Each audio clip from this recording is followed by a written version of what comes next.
السلام علیکم، میں ہوں تنہا چیمپئن نیوز سے۔ آج ایک بڑی خبر سامنے آئی ہے۔ افغانستان نے چین کے ساتھ 25 سالہ تیل معاہدہ کینسل کر دیا۔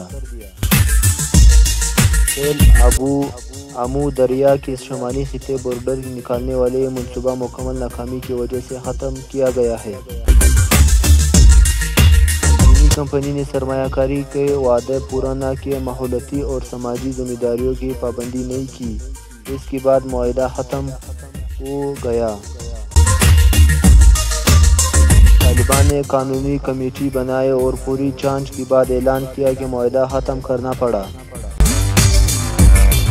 اس فیصلے سے ظاہر ہوتا ہے کہ اب افغانستان چاہتا ہے کہ معاہدہ شفاف ہو، ملکی مفاد میں ہو اور بین الاقوامی اصولوں کے مطابق ہو۔ اگر آپ سچ سننا چاہتے ہو تو تنہا چیمپئن نیوز آپ کے پاس وہ لاتا ہے جو بڑا سچ ہوتا ہے۔ تو چینل کو سبسکرائب کریں، ہمارے پاس جڑے رہے نیکسٹ اپڈیٹ کے لیے۔